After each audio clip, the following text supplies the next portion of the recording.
Monday the 30th of September of 2019. As I said earlier on to Alicia, it's really important, although we think it's self-evident, to actually note the year. So we know it's Monday the 30th of September, it's 2019. And that's important because sometimes something that will seem simple and short term, as somebody who's been there, you look back and you realize that in fact, you engaged in something and you pull up the file or you get the papers or whatever and you look at it and you realize that you don't remember what year it is. Was it 2019? Was it 2018? Was it 2016? Years can pass when you engage in some of these large-scale issues, and that's what I'm going to talk about tonight, these large-scale issues, and how the years can pass and the consequence of the years passing. The conversation is going to be a discourse around how we should be treating with this in a reflective manner. This is the end of my season of reflection. Every year I have a season of reflection. And the season of reflection is marked out by 3 of our most important national holidays.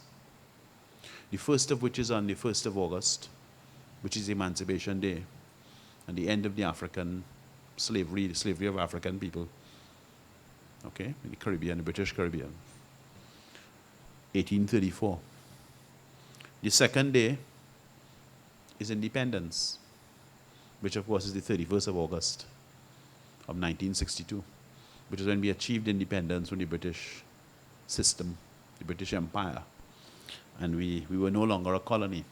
Yes, there was a degree of responsibility and self-governance and so on. And the third date is Republic Day, which is the 24th of September of 1976, which is when we liberated ourselves. We want to tell ourselves, we liberated ourselves from the influence of the Queen. Although we still have to put our shirt in our pants and walk with your husband or your wife or all of that stuff, okay? You still have to behave, okay? Cover your shoulders, no sleeveless, no cap, no hat. You understand what I'm talking about? Good. So 1976, 24th of September was Republic Day, and it's interesting to me the sequence of those events. I'm taking a little time to get people into the thinking of how I think about things. It's interesting to me the sequence of those events, meaning those holidays. The first one is the 1st of August, Emancipation, 1834. The second one, 31st of August, 1962.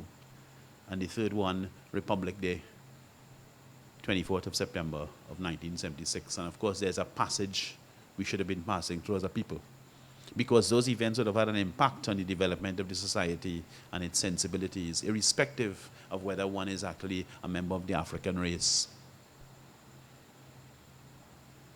The 1st of August, 1834 was a monumental day in our history. Okay? The same thing with the 31st of August, 1962. And I dare say 1976, 24th of September. So every year, for 2 months of the year, I don't believe in Christmas and Easter and all of those Nancy stories and Brer Rabbit and all that stuff. I don't believe in that stuff. We live in our Caribbean reality. And we live in our Caribbean reality and building it. Okay? And for 2 months every year, I take time out to go into deeper essays and deeper reflections about not just the thing, but the meaning of the thing. So that's what tonight is about. Tonight is the closing off of the 2019 season of reflection. And I thank people for coming. It was a lot of inclement weather, a lot of rain. We don't have a large crowd, and I thank everybody for making the time to be here. So I'm really grateful that you all are here. I don't take it for granted. And I want to locate this discussion. Today's discussion is about affordable housing. And I want to locate it in a legal framework, because one of the definitions of a republic is that we are all equal before the law. The concepts of nobility, the concepts of privilege entrenched by way of law or by birth were abolished upon the achievement of a republic. So the notion that somebody's an earl, or somebody's a prince, or somebody's an empress, all of that is garbage. We have no empress again, it have no prince, it have no earl. There's us. And we have to make this place work for us. Okay? And what's interesting is that if we go to our 1976 constitution, because the concept of social housing is a question of social and economic justice, in my opinion, of the first importance. Given the particular history of land in the country and the way land was distributed, let us be straightforward, to white people, to white settlers, the cedulars and so on. And that's beyond the scope of today's lecture. But that could be another lecture about land, history in the country. Given those sorts of backgrounds, the whole question of affordable housing is of tremendous importance if we're talking about social and economic justice for our people, because we're all equal now. So the 1976 Constitution actually contains in its preamble, Part B, the very pregnant, I'm going to paraphrase it for you all, because a lot of us have not even read the Constitution. Okay, we read all kind of strippings, you read the comic strips, you read the cricket score, you read all kind of things. You know your own Constitution, what are your rights? And the Constitution actually says the people of Trinidad and Tobago, that's us, acknowledge, we accept the principles of social justice. Could you imagine that? It says that. And we would apply an economic system that would take the resources of the community, which sometimes they call the commonwealth, public money, public land, the resources of the community, to subserve, to support. Subserve means to support and develop, to subserve the common good. So let's go through it again. We, the people of Trinidad and Tobago, we acknowledge and we accept the principles of social justice. You hearing it there? Okay? And we would develop an economic system that will distribute the common assets to subserve the common good. So that is the root of the thing. Our late sister, Pat Bishop, spoke in a very pregnant phrase about people who have crossed. You know? None of us have crossed until all of us have crossed. And some we have to carry. You hear that? None of us have crossed until all of us have crossed. And some we have to carry. And then we go to the current housing policy, which is what is the root of today's discussion. And the current housing policy was the 18th of September of 2002. And that housing policy actually says that its intention is to create affordable and accessible housing for the citizens of Trinidad and Tobago, and irrespective of, without regard to, and it lists a number of interesting, cute factors. So they don't have any regard to race. They don't have any regard to political affiliation. There's no regard to gender. Yes? There's no regard to religion. And those are things we could all support.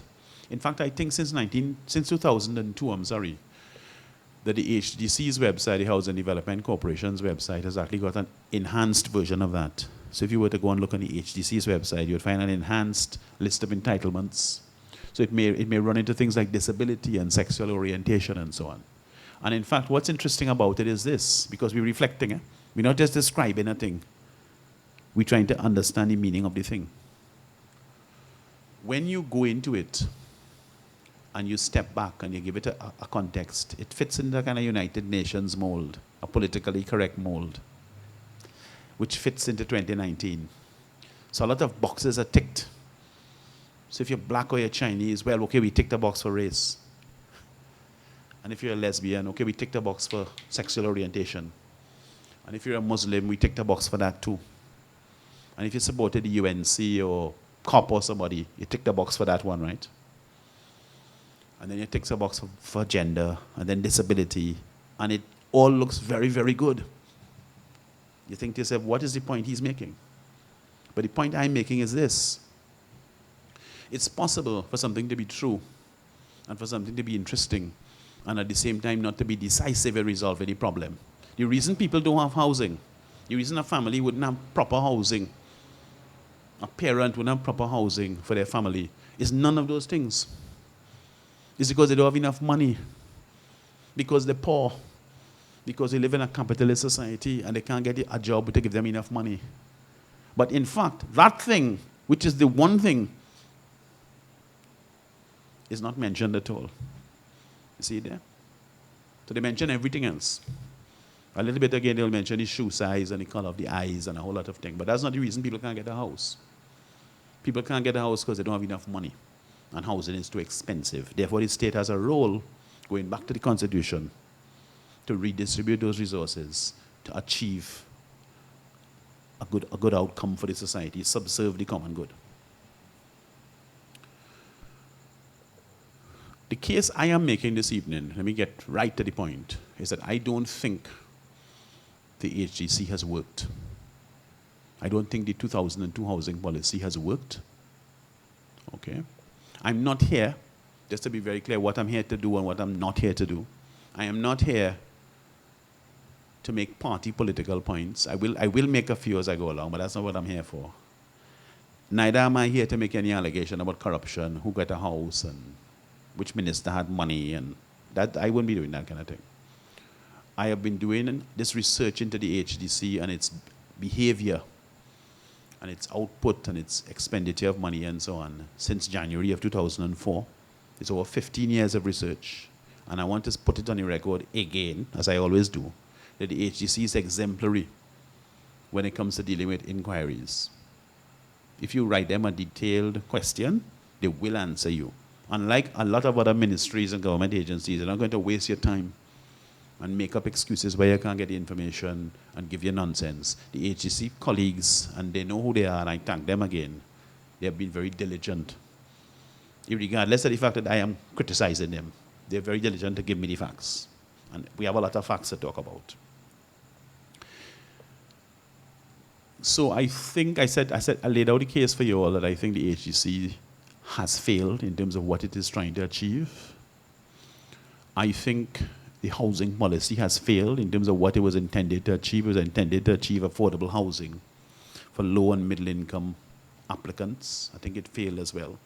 And I'm going to give some facts to support what it is I'm saying to explain that.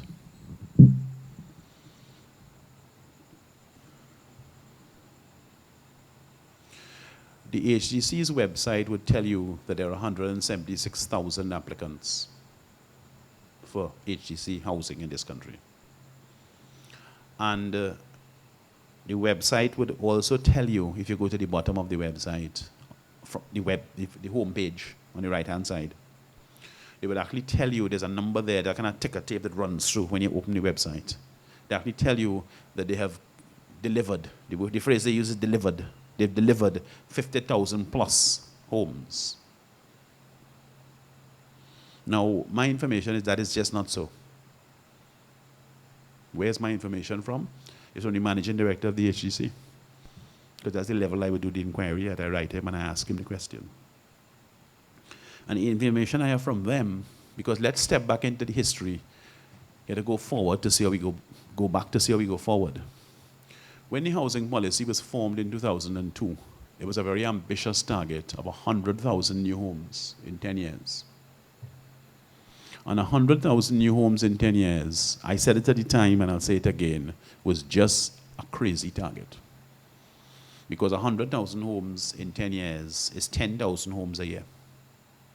10,000 homes a year is 833 homes a month. I'm just doing arithmetic here. I'm not even any ideological thing about PNM and UNC and just the numbers. 833 homes a month. If a month has 20 working days, are you understanding me? You have to complete 40-something homes a day. For 10 years. You have to maintain that pace all the way through for 10 years. It was always going to be impossible, and they couldn't make it. But when I started asking HGC what was actually the number of new homes that was completed, because I did a piece of research over 16 years. The housing policy started in September of 2002. So you can't expect them really, on 18th of September 2002, to have done anything between then and Christmas. So my starting point was the 1st of January 2003. And my closing off point was the 31st of December of 2018. And that is 16 years. Okay? So I have researched those 16 years deeply. And the number of new homes that they completed in that period is 13,617. Okay? That is actually the number of new homes that they actually completed. And it's not me saying so. The CEO of HEC wrote me and said so on their letterhead. That is about 850 new homes a year. The target was 10,000 a year. It's 850 new homes a year, roughly. It's about 848 or 847 or something. And it's interesting when you drill a little deeper, because the numbers tell a story, and then the story has to have a meaning. So I said there's the thing, and then there's the meaning of the thing. I was also able, because I'm very interested in the financing of development, I was also able to inquire and get from HTC, because at the beginning they didn't have it, but I was able to get from them their financial statements for those 16 years. So I have the financial statement for 16 years, and I've been doing some analysis with some colleagues, and I'm going to start publishing a series on that shortly. But I will give a couple of snapshots that are interesting. And the first snapshot I will give is that the public money, which we call taxpayers' funds, that went into the HDC to build these homes, is $11.66 billion, Trinidad and Tobago dollars. Now, let us understand, as I said, that's the thing. Let's talk about the meaning of the thing. The way housing is accounted for, I think it's wrong. The way UDCOT is accounted for, I think it's wrong. But whether I think so, that's just my opinion as a professional. But the way it's accounted for, we don't allocate any value to the land. So the land is always zero. So whenever you hear a minister talking, or the chairman of a state board, or a big contractor talking about a project, even the businessman answer Makal or Massey, this is a $200 million project. They never talk about the land. That's how narrow-minded it is. They never talk about the land. What they're talking about is the cost of the contract to build the supermarket or build the mall or whatever it is. And that has leaked across into the way the government and the state talks about projects. So in fact, $11.66 billion, no land is included in that. Now, when you apply the 11, we get from the thing to the meaning of the thing. When you apply the $11.66 billion and you apply the 13,617 homes we just talked about to that, the average cost of each home was $856,000. You see the problem? And it's a serious problem. Because if you pause now, because we got to do a kind of a thing with time. Because we could think about prices now, and you might say, well, 850 is not bad. You know, with what's happening now with the market, 850 is not bad. 750, 850, that's okay. But we're not talking about now. We're going right back to 2002 and 2003. And that actually provokes some very pregnant observations. Because back in 2003, 2004, you could have bought a new home. And I'm going to flesh it out with examples. You could have bought a new home, not a large home, not an elaborate home, a new modest home, brand new, in Trinity, from home construction, for $450, for $475, with 3 bedrooms and 2 bathrooms. Are you understanding me? So where did that 850, you see? You understand me? It's very interesting, you know. Forget government and the taxpayer and HDC and Call the Heart and forget all of that. If you had money, you could have gone to the bank and borrowed money and bought a new house for $475 and $450 and $480 and so on. And the HCL built thousands of them. You see? So there's a real question about the efficient use of our resources and the waste of our resources. How much resources are we wasting chasing down a political dream? Somebody said to me at the beginning of the meeting, before the microphone and the camera was on, somebody actually said to me that it looked to them like this whole HDC, NHA sort of thing was a sort of a system to give out houses to political supporters and so on. And I don't know. But it is raising a serious question about whether it's the best use of our taxpayers' dollars to be spending $856,000 per unit for what's supposed to be affordable. Yes? And you're not even counting the land. The other thing about the accounting, because we're coming back to all of this, and the other thing about the accounting is that there are subsidies, which is really the real way that the housing system operates. There are subsidies in how the housing system operates. And those subsidies are not disclosed in the financial statements.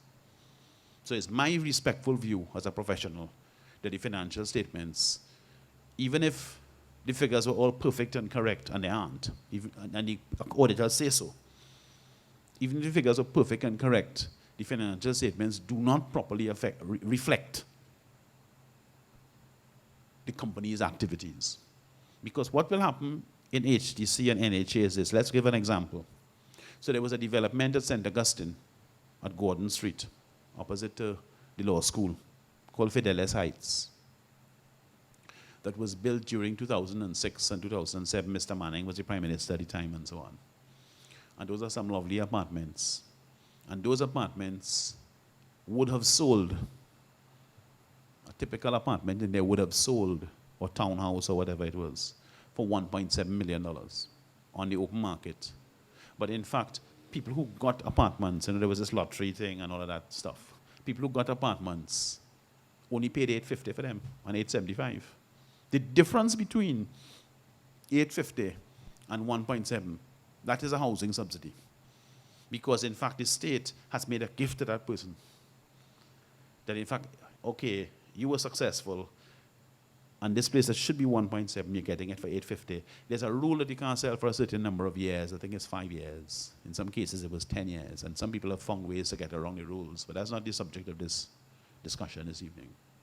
But the point is that that is the housing subsidy.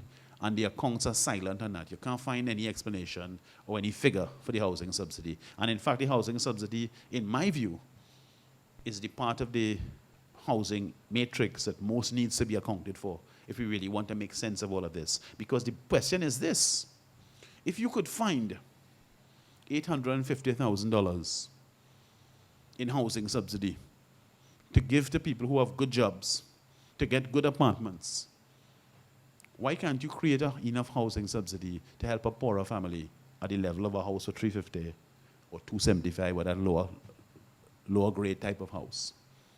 So there's a question of political priorities working its way through. And then we have to step back now from the fine detail and put it a little broader.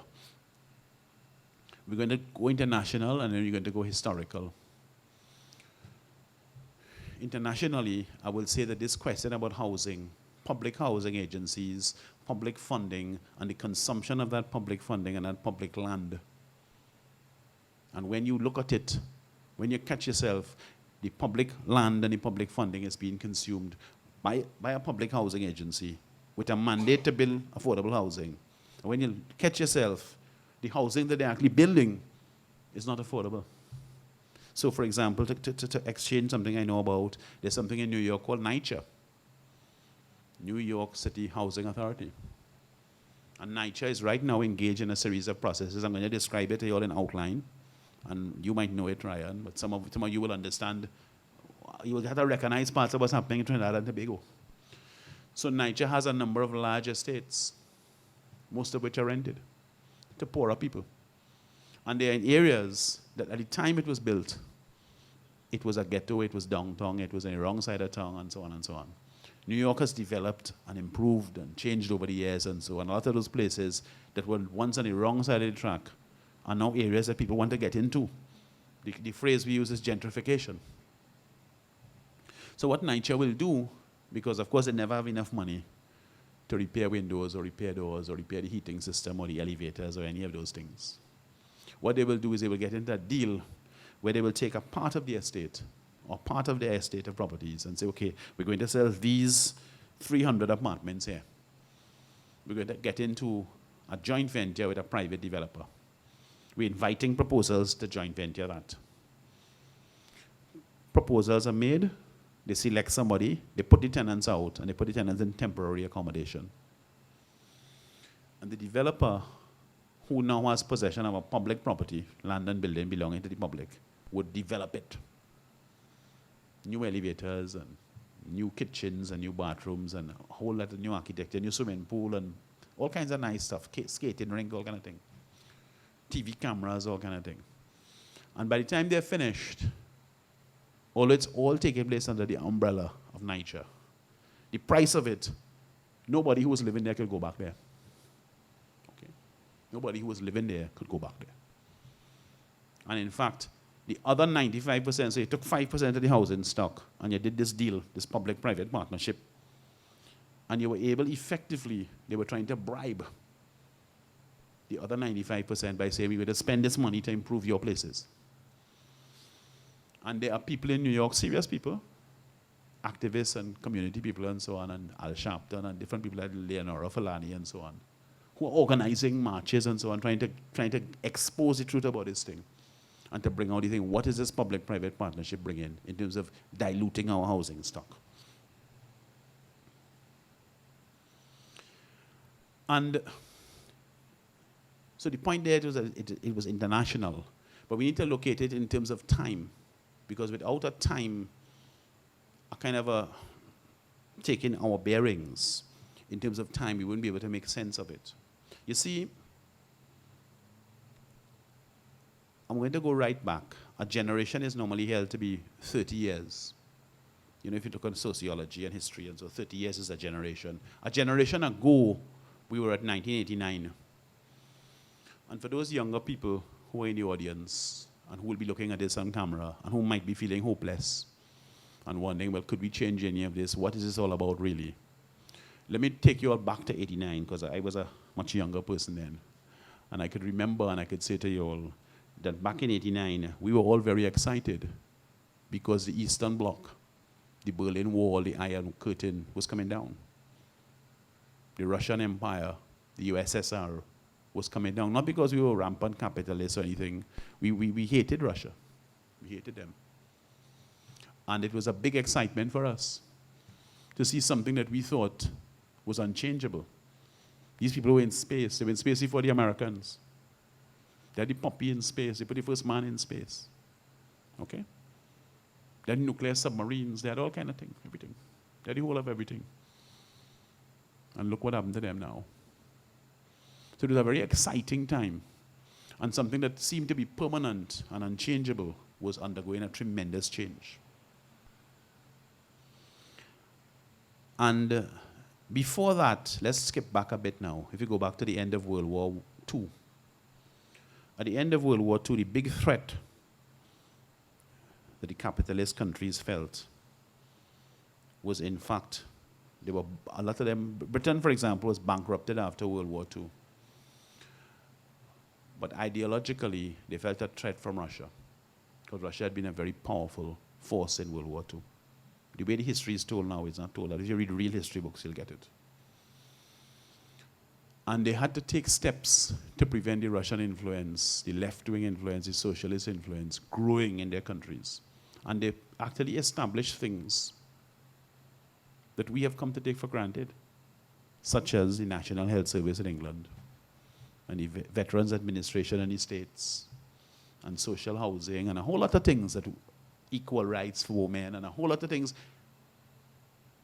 were consented to prevent the rising of those kind of forces that would have actually beheaded those people. So it was a kind of a post-1945 settlement. And I can remember saying to my friends, my colleagues, at that time in 89, 90, 91, when the Russian thing was collapsing, I can remember saying to them, and there was a big mood of celebration. I can remember saying to them, no, this is nothing to celebrate, you know. We hated them and they're going down hard. But understand something. The only reason we have all these things, equal rights and freedom of speech and freedom of expression, and we are free to travel and we're free to assemble, and we have this cheap housing, and we have a good health system. I was living in England all the time, and all of these things. The only reason we have all these things is because the people who run England felt it was important to have those things to prevent the place going more communist. Once the communist threat is removed, those people are going to return to their true self. And all of that we take for granted is going to be dismantled forevermore, which is what we're living through now. Donald Trump is not an accident.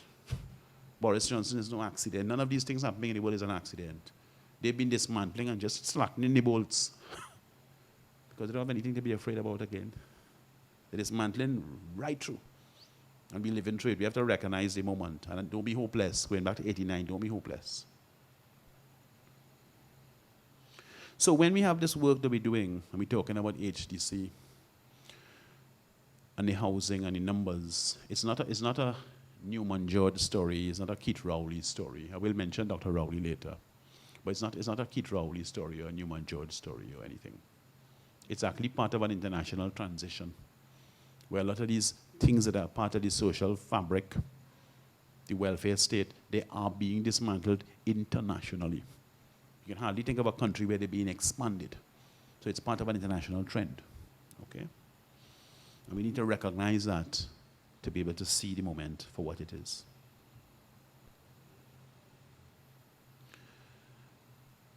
The other thing now, to put all this in a better light, is to understand what are the homes that were built, the 13,617. Who got those homes? Because it's human beings we're talking about. Who did get those homes? And it's really interesting because I asked the HGC that specific question. And there are 4 tenures. There is rental. So you want a house to rent, and they give you a house to rent, and you're renting that house forever. There is something called rent to own, which is where, in fact, you have every intention to buy this house, every genuine intention, but you have a short-term difficulty in terms of your credit. You might have a judgment, you have a car loan, you may need another 2 years to pay off things, and they will let you have the house, and you pay your rent under something called a rent to own. And a rent to own is, I think it's 2/3 of the rent goes towards your deposit. Yeah? There's a third category called license to own. And in license to own, you have every intention to buy this house. And the HDC has a difficulty because they don't have the title correct or something. So your documents are in order. You have your letter from the bank, your mortgage offer, and so on. And they have a difficulty. And to get the transaction flowing, they will let you into the property. And 90% of your rent goes towards the purchase price. And of course, the fourth category is an outright sale. So you want to buy the place, and they sell you the place. Now, it's interesting. When you go through the numbers, because the figures they gave me, there's 15,399 homes that were distributed within those 4 categories. It's a little more than the 13,617 because people die, they go to prison, they migrate, so they have houses coming back into the stock. And out of those 15,399, it's really interesting. The rental is less than 21%. I think it's about 20.7%. So, as far as I'm concerned, that's a real shame. It's a dirty shame. When you consider that 85% of the people on the HGC waiting list can never qualify for a mortgage because basically they don't have enough money. Yet after all of that, it's 16 years we're counting, eh? There's $11.66 billion we're counting. All kind of contracts, scandals, commissions of inquiry, all kind of thing. After all of that, less than 21% of the houses are rented. But what people actually need, because we're talking now about the human thing, we're talking only numbers, let's talk about the meaning of the numbers. What people actually need is rented houses. Okay? The second category is rent to own. The one where you have a problem with your credit, but they were ready to sell you. And that one is about 7%. So that one is about 1,400 or something so, 1,500. The category where the HDC has a problem with its title is the hugest category. It's about 72% of the houses are trapped in that category. So it's about 10,800 and something houses, homes, that they sign these license to own contracts, and in fact, people have not been able to complete because the HGC is not ready. And interestingly enough, and this is the one that's going to make you gasp, I hope, is that in fact, the houses that were actually sold is 1,086. So after 16 years, and nearly $12 billion is just about 1,100 houses were sold. So that's actually the real figures from the managing director of the HDC. That's the real figures of what happened. So there's a real question here in terms of how are we building affordable housing? What is affordable? And it's very interesting, you see.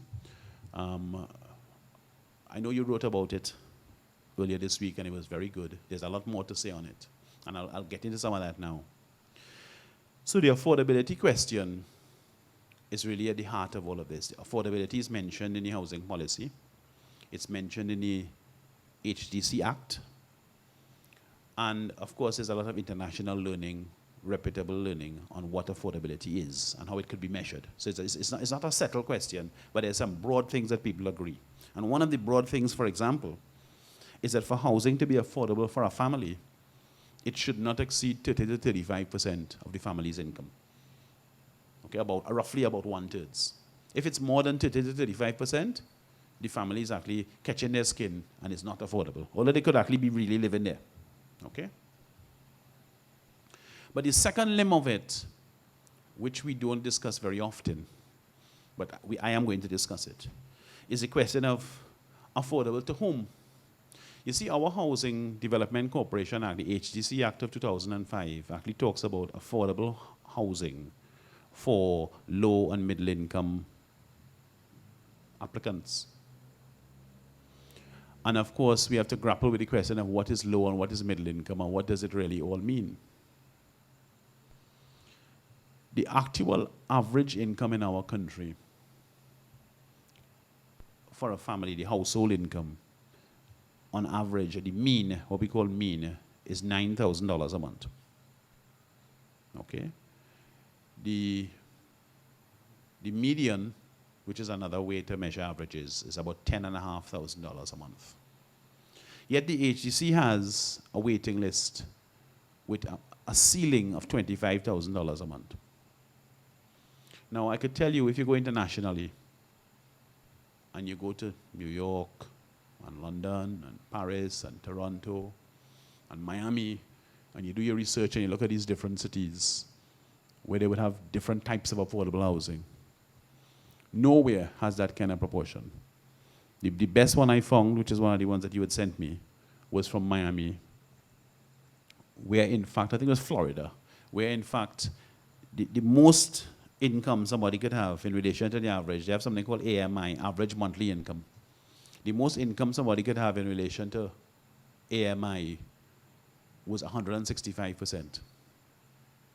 And to qualify at 165%, you have to have a family of 8 or 7, because it was also linked to family size. Because up to now in our discussion, you see the discussion has layers, eh? Up to now in our discussion, we haven't discussed the question of family size and housing need.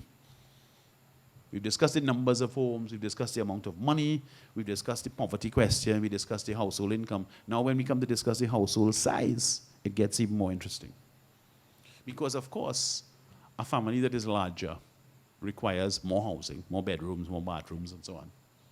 And generally speaking, poor people have larger families than rich people. So that is a paradox right there. When you really get into contact with the size of the household, that's where the rubber hits the road. In terms of us having a meaningful discussion about it. In Trinidad and Tobago, as far as I know, and this is where it gets really macabre, like a horror movie. As far as I know, when you're talking about our housing, we have a lottery. We talk about the lottery. I think one lady earlier was telling me her name was, she have a number for the lottery. One of you ladies in the back was telling me that. You all got a number. She applied 10 years ago and she got a number. When your number is calling in the lottery in Trinidad and Tobago, and you're successful and you get a house, that lottery has no weight as to the size of your family. Yeah? When you quotation marks in Trinidad and Tobago, when you get through, because that's what it is, when you get through, it has no reference to the size of your family. I could remember a friend of mine I had at the time who was successful in getting a house at Fidelis Heights. We talked about Fidelis Heights earlier on. She was working in a ministry, and she had been awarded a 3-bedroom, 2-bathroom townhouse, 3 stories. It was 2,000 square feet. And she was worrying about whether she should go ahead. So she called me to discuss it. Because, in fact, the price she had agreed, the thing had taken a long time, like all of these projects take a long time. The price she had agreed had gone up. And she was wondering whether they were cheating her. So I said to her, no, it's a good price. Because as I said to you earlier on, it's about half of what the value was. And I actually asked her during the back and forth, I said, let me ask you something. Are you married? Do you have children? She said, no, I live in alone. So we have a situation where you have people who have families, who need housing, who cannot afford housing. And more to the point, they cannot get housing from the HDC. And you also have a situation where you have people who have a good job, because this lady had a good job, a professional job in a ministry, a qualified lady, who get through to get a nice place. No family living here. You move into a 3-bedroom place and so on. And it's all taking place under the disguise of an affordable housing program through the Affordable Housing Agency funded by our taxes. So we're looking at outcomes, and one has to ask the question, isn't there another way we could have done all of this? Because I use the example, I said I wasn't going to make any points about anybody politically, but I have to make one, and I'm talking about Dr. Rowley here. And again, it's not personalizing it, it's interesting, because Dr. Rowley wrote a biography, autobiography in fact, when he took office, called From Basin Hall to Whitehall. And in that book, I read it, it's interesting, I think it's worth reading.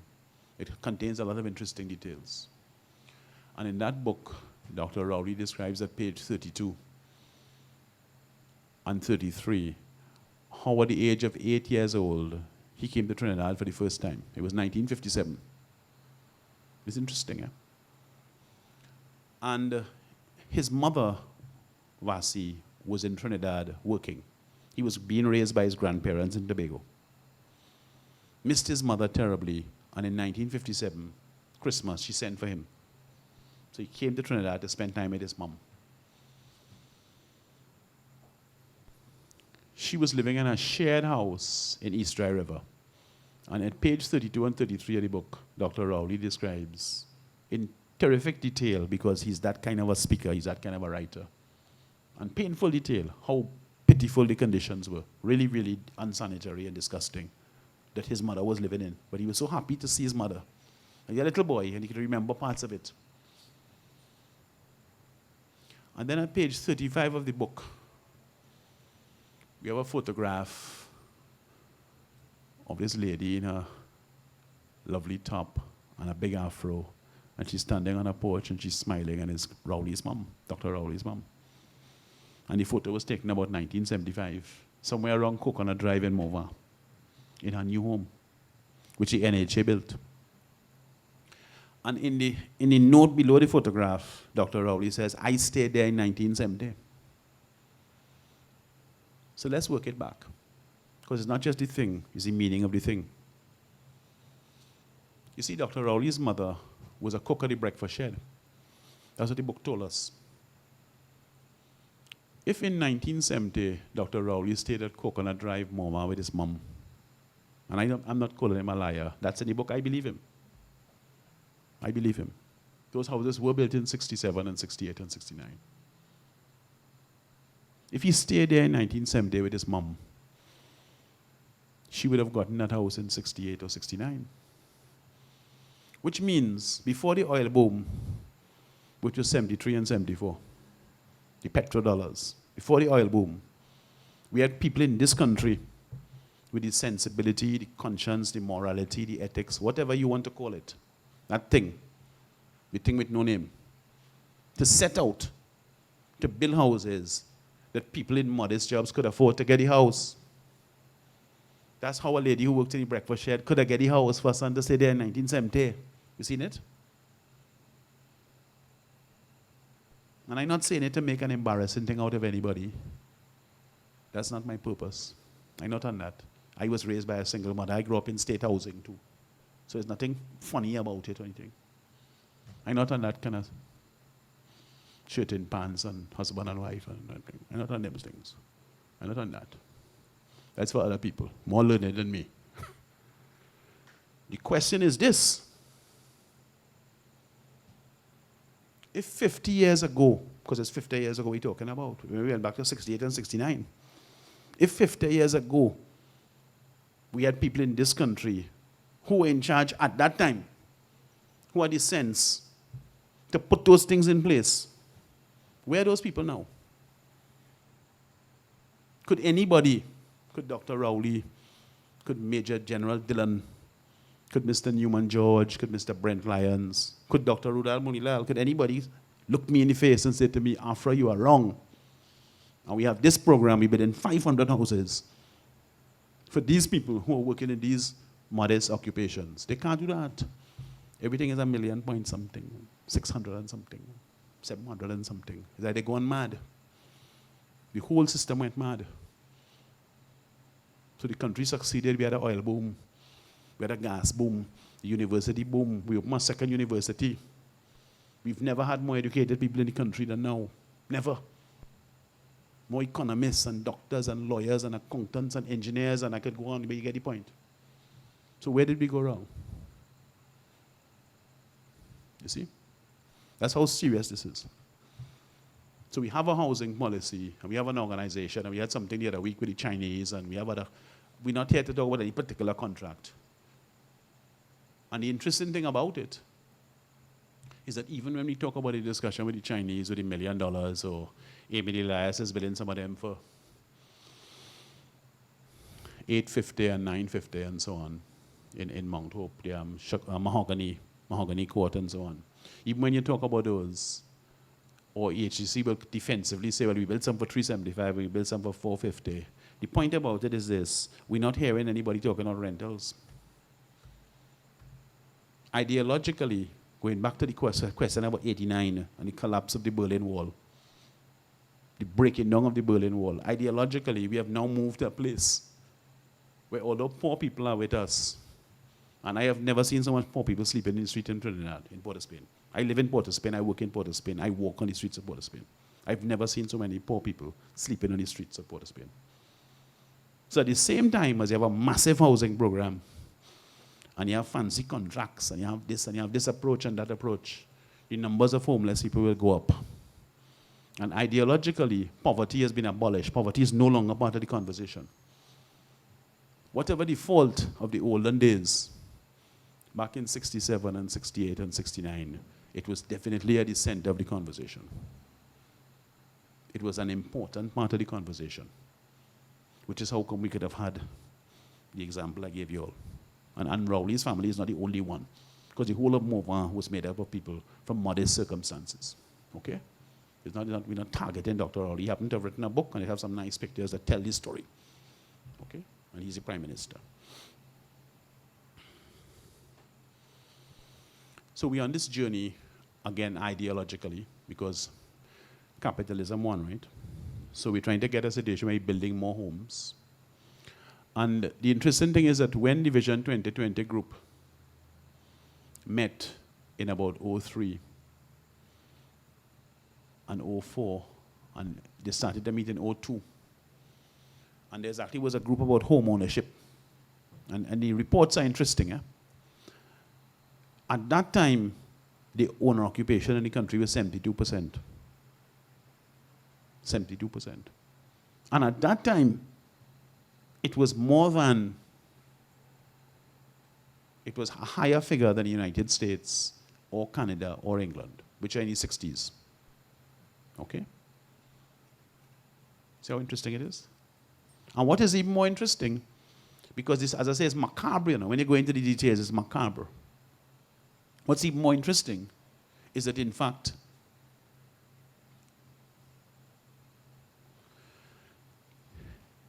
the Vision 2020 report on housing identifies as its target that they want to achieve 70% home ownership. But in another page, it tells you the home ownership is already 72%. So that is what triggered the 100,000 homes in 10 years, that crazy target.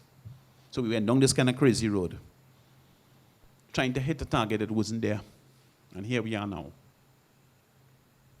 Some of the things that could have been done differently, because let us think alternatively. We're in a season of reflection. Let's step out of our boots and shift focus. Let's go back to those houses that home construction was building, the ones at Trinity. Those homes, just to take you all into some kind of particularity that is interesting, those homes, the little simple houses, 3 bedrooms, 2 bathrooms, about 1,000 square feet, on about 4,000 square feet of land, those homes took 2 weeks to build. One home took 2 weeks. From a blank piece of ground to a home somebody could get a key and move into the next day. 14 to 15 days is how long it took to build each home. Okay, they had their method, and they did their thing. It's kind of beyond this lecture to get into all of what it is they did, but they had their method. And it's traditional construction with cement bricks, and it wasn't any kind of precasting. Now, what about if we had a different way to approach this? So home construction has a house for sale here, or any developer, and the value of that house, the price they're asking for the house, is $600,000. And in fact, you can only afford a mortgage for $375,000. The state could give you a check for $225,000, which together with your mortgage for $375,000 would allow you to buy this house. And hey, we created a homeowner for $275,000. That's a different approach. But you don't need a whole agency to do that. You can't employ thousands of people to do that. And you can't spend $12 billion to do that. You seen it? Look at another example. One of the things they do in London to create housing, and I'm saying create in parentheses because it's a different type of creation, is that you would have a stock of housing rented, and you have to understand the human condition. At any point in time, there are people in that housing who would like to move. They would like to go to the States. They would like to go fishing. They would like to pay their bills and do something different. Their children get big, all kinds of different, everybody has a different story. But because they don't have any money saved, because of life, they can't achieve any of those things. And what they used to do in England is this. If you were living in a house that is a council house or a social housing, cheap, affordable housing, and your situation has improved, because some people get those houses when they're students or when they're starting off with a large family, your situation has improved and you are now ready to return to the Caribbean. Let's make an example. Say you're like a West Indian immigrant, you're ready to go back to Jamaica or Montserrat. There was a flat sum of money they would pay you, £15,000. You empty the house, you sign a paper to say you're never going to apply for housing for the next 15 years, you get a check for $15,000, you get on a boat, you go. And they've created a new house for £15,000. But we are locked in a paradigm where everything is the bill. And it's just going on forevermore. People are building houses, people in this country, people looking at this video, are building homes for $350,000, for $2 something, for $3 something, for $4 something. Happening all the time. Not fancy homes, but modest homes that they're living in with their family. Okay, it's happening all the time. And if normal people could put together a house for that price, the question has to be, how did our housing agency get locked into a relationship where, in fact, all they do is these high-priced units. And you can hardly hear any sustained conversation about affordability, about poor people, or about rentals. You hardly get any sustained conversation about that.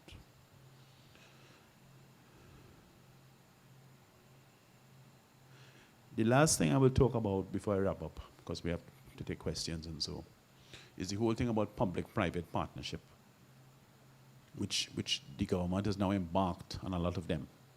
So the thing with the Chinese contract recently, that was a public-private partnership. You all may have heard about one with Emil Elias and Mahogany Court. That's another public-private partnership. And how the public-private partnership works in Trinidad and Tobago, the model that they're trying to advance, is that they have a piece of land and they don't have enough money to build on it. And they will invite a private developer to build homes on it. And the private developer will build the homes. This is just an outline of the model. And the homes will be sold, yes? And those homes will be sold, and the money will be used to repay the private developer. So the underlying assumption is that the only public money invested in the project is the land. But the bulk of the money, which was to design and build the buildings, was put out by the private developer, the capitalist, and recovered by the sale of the units. Now, two things to note about that. The first one is that under that kind of project, there's no rented housing. That's just because they're all for sale. There's no rented housing. So once again, the poor people are at the bottom of the scale in a program that's supposedly for the benefit of poor people, as I said at the beginning. And secondly, even if we're looking at the concept of sale, so we're forgetting the rental argument, you look at the concept of sale, those houses have to be sold at market value. Okay? They have to be sold at market value. They have to be sold at market value to give back the developer their money. So there's no prospect of a housing subsidy in there. Now, I made a remark earlier on about 1989 being at the beginning of a shift away from a sort of social provision into where we are now. And the arguments I had at that time, and people didn't believe me, and there was a lot of bitter arguments, and it's now all very apparent. And I will give two examples from Trinidad and Tobago to show what it is I'm talking about. In the arena of housing, I was away, and I came back to Trinidad in 95, the end of 95. And shortly thereafter, Mr. Pandey and Mr. Ramesh Maharaj and them won the election, 17-17-2. And there were two huge housing projects that the UNC administration was involved in. And both of them have the same characteristics, and I'll remind you all what they are so you can get it clear. The first one was at Arangwe Savannah, which we call Savannah Villas. And it's 250 apartments that were built at Savannah Villas, multi-story buildings there. That was NHA. Those houses were sold at a slight discount, but again, similar to what we're talking about now, it was never houses that poor people could have afforded.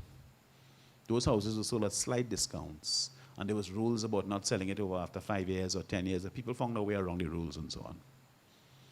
Now, 250 apartments in one place was a huge thing. The biggest complex before that, or around that time, was Bayside Towers, was 180. Okay, and since then we have gone past that, and we've gone into Woodbrook Place at 400 and something, and other things and so on. And the second thing the Pandey government did that was very interesting, and it kind of paved the road, because the PNM had approved the framework agreement, and the Pandey government actually executed it, was what we call Couva North, which is Roystonia. So they took a block of land that was Caroni land. They didn't have money to develop it, but they went into a relationship with a private developer called Hanover Construction. And Hanover Construction was to build houses on it, yes, on the state land. And those houses were to be sold at market value. That one is 1,400 or 1,500 homes. That's a huge project. Those homes were to be sold at market prices. And the whole, it was described, the phrase they used, the language they used at that time was joint venture. The language they use now is public-private partnership, but it's the same thing, essentially. And after the transaction, the profit that was left over was supposed to be divided between HD's, NHA, which is what it was at the time, and Hanover. And it was all going good until Hanover started presenting accounts that were showing that despite the fact that they built 1,400 homes and they sold them, the profits were really, really surprisingly modest. So in fact, they kind of, you know how these things go. It doesn't always go the way you plan it to. You thought you were going to make a big profit, you didn't.